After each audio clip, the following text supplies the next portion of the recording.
Welcome back to the Lovin Dubai show. Determined is a 2024 short film that portrays the struggles of finding belonging in a society that often lacks patience and understanding for people with different abilities. Today, we're excited to be joined by the filmmaker behind this award-winning film. Welcome to the show, Joe Alexander. Thank you so much for being here this morning. Thank you for having me on here. Thank you for being here. We watched the trailer. It's amazing. But before we jump into Determined, just like if you tell us about your career in filmmaking, how did it start, and so on. So I started my career in sales and logistics, which is so completely off field for what I'm doing right now. I spent close to about 15 years in that. My last job was as a regional manager for a very small company called DHL, where I used to move these big oil rigs from country to country and even from ocean to ocean. And then during that time, I always had this passion for photography and creative stuff. And I just was doing those small gigs on the side. And I think what happened was it started leaking into my work life. And I said, okay, fine. Now this is more fun. I love what I'm doing in the corporate world, but I think it's time to transition, because once it starts leaking into your office life and then your performance goes down over there, I'm like, yeah, I think I should concentrate on one thing. So I took that up as a career then and just went with it, and it was interesting. And I think from the photography side, it just evolved very rapidly into filmmaking. And then now I produce and direct films for others, and I get to travel the world. That is truly amazing that you shifted from one industry to another after 15 years. Tell us, there's so much. Tell us about the evolution of filmmaking. How did that start? If you were kind of into photography, how did the evolution kind of continue?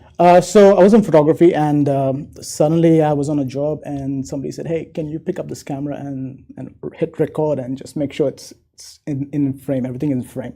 I'm like, yeah, I think I can. I don't want to, but I can. And I just did it. And I said, hey, this is not as different as photography, because photography is one frame and filmmaking is 25 to 60 or 120 frames. So just making sure your frames are right, I think that just helps. And that's how it began. And I was on sets. I started filming as a DOP, editing a little bit, and suddenly progressed to other stuff as well, and then came to producing, where I work with a couple of companies in the US and UK, where they asked me to help them produce a couple of films that they're doing, documentaries, which are being pitched to Netflix and Hulu and Amazon, which is very exciting. I can't talk about that, but wow, what an amazing journey! Yeah, so it just rapidly went through, and I'm just happy how it got through. Congrats. It's actually very interesting, but let's talk about Determined. So what inspired you to actually create Determined? So Determined was actually, the backstory is we entered a competition with Paramount Hotels, and we had, I think, a couple of days to come up with a script. So I sat down with a couple of friends, and I'm like, hey, I need to make something that is really passionate. And they're like, okay, what can we go about? And the whole US messaging towards people of determination was really inspiring to us.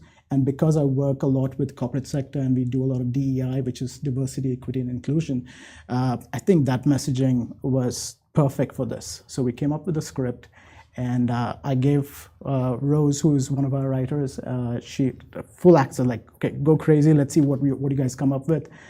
She came out with a script, I read it, I'm like, man, I see myself in all of these characters. And that's like, let's do it. Let's go ahead, let's do it.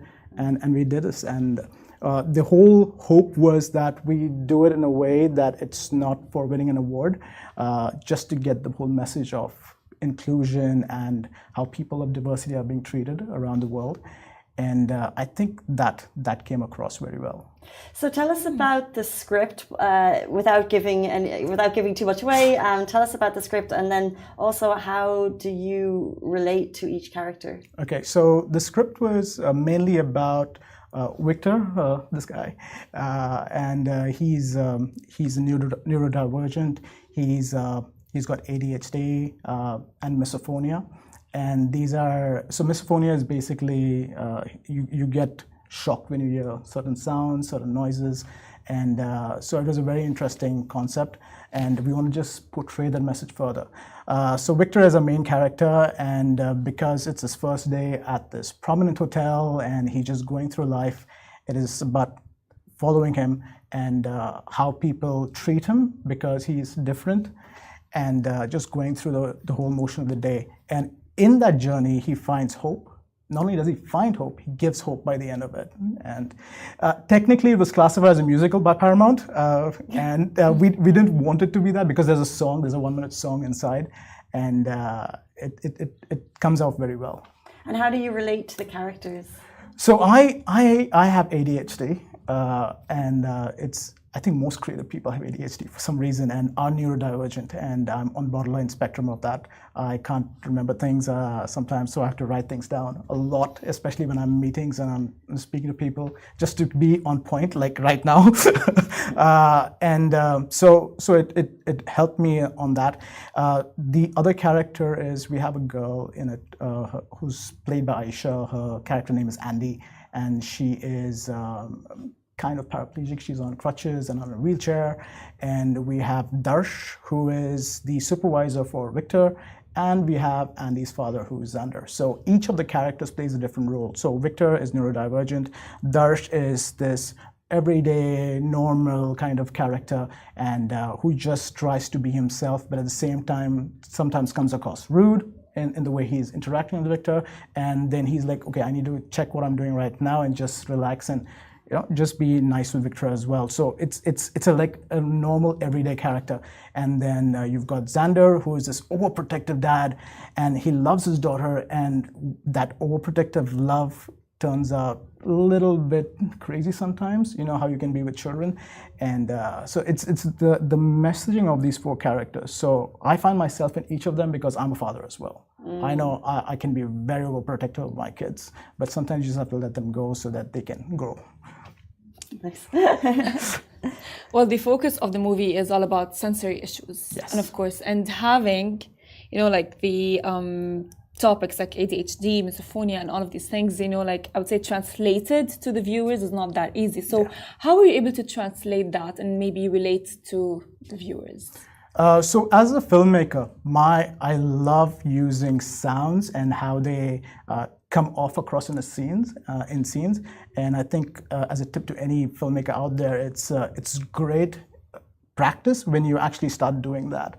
And that's what we said. Whatever the movie is, we're going to make a lot of this sounds, diegetic sounds, come out in the movie. So it just helps. So we partnered up with Josh Das, who did the score of the movie, the musical of this movie, the sound effects. And I told him, hey, this is what my idea is. I just want to have a lot of diegetic sounds, a lot of things. And the way he lined them up for the movie was very subtle, but it's there. And there's a lot of hidden Easter eggs through the sound, which just helps the movie along. Like even the trailer, so it starts off with these different sounds, and not many people can hear those sounds. Like I think it's 8,000 hertz is a normal parameter of sound that normal people can hear. But we had a sound every time Victor feels triggered, and it's there in the movie. And it was like a cheat code, but we just wanted to use that because it's an unnerving sound. It makes you wonder what's happening over here. Subconsciously, it makes you wonder. So that's how we lined it up. And speaking of sounds, why did you choose, I guess, a busy hotel setting for the set of the movie?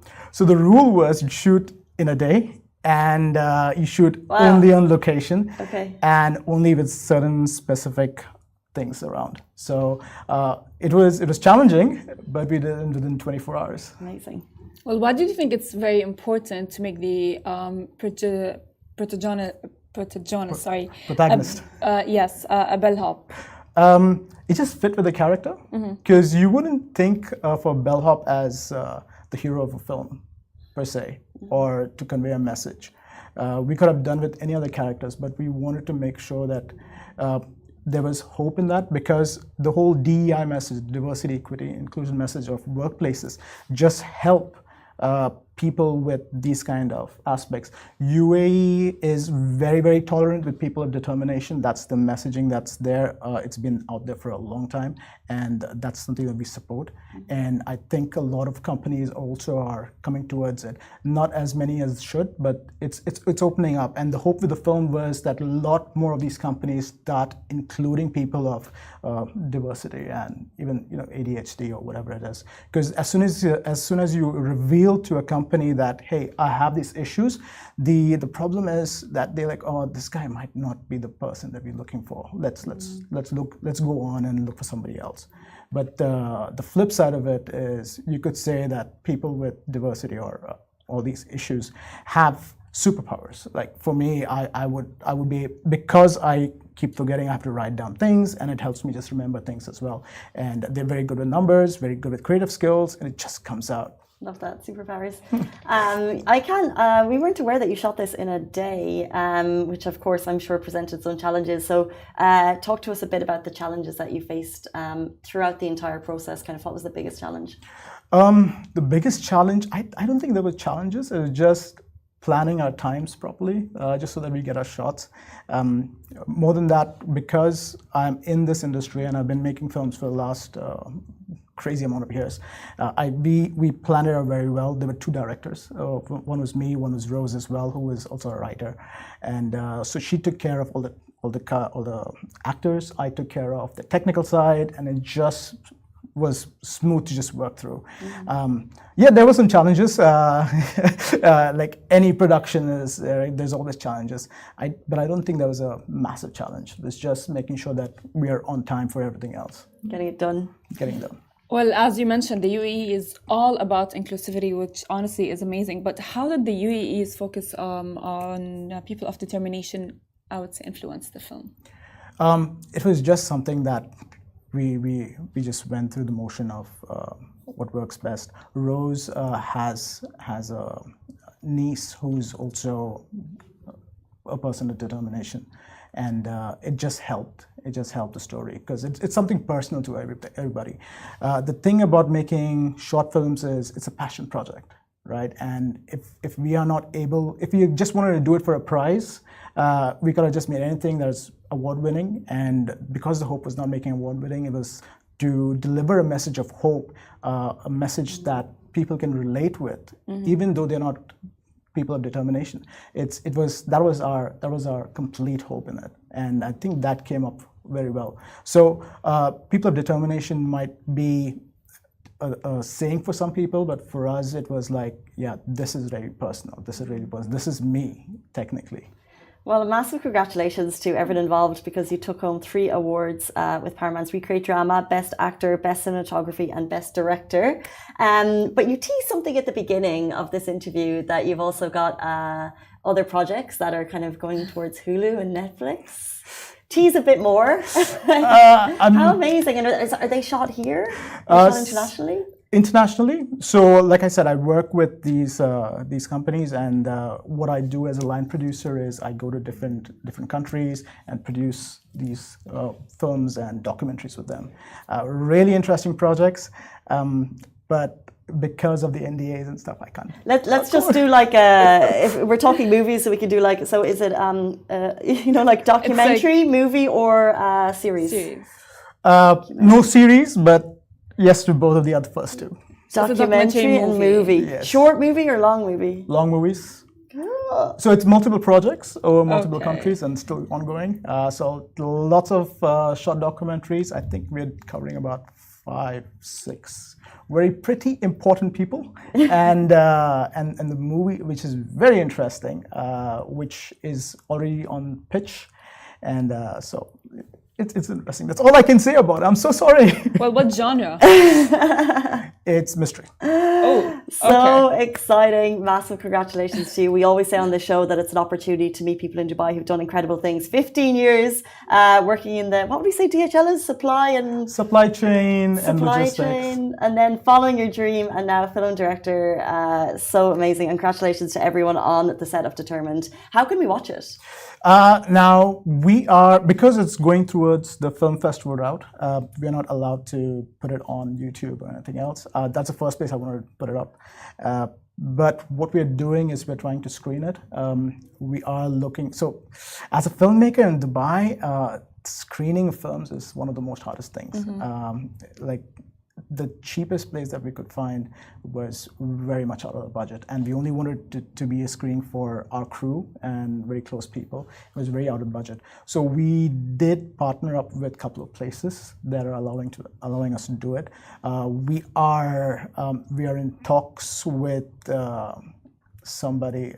I don't know if I'm allowed to say this. Go on. But we are in talks with a couple of people as well, so that the whole message of diversity, equity, and inclusion comes across. And what our hope was to work with companies who already support the message and maybe use that as an avenue to pitch the movie forward as well. Okay. So that's there. We have so a particular airline has picked it up as well. Wow. And they have accepted it to be on their November intake to be shown on their airlines as well. So that was a big win, because like I said, short films are just passion projects. You don't monetize it, and an airline's coming up to us and saying, hey, that seems like an interesting topic. We want to have this for everybody to watch. Was very interesting for us, and like, yeah, let's do it. How much money is involved? Not much. I'm like, I'll take it. Amazing. Well, creating these conversations is so important, and that's what this movie does. We cannot wait to watch it. Thank you so much for coming in to share the story this morning. Appreciate it. Thank you very much, Farah. Thank you, Casey. And that brings us to the end of our show today. We're back with you tomorrow morning, same time, same place. Bye-bye.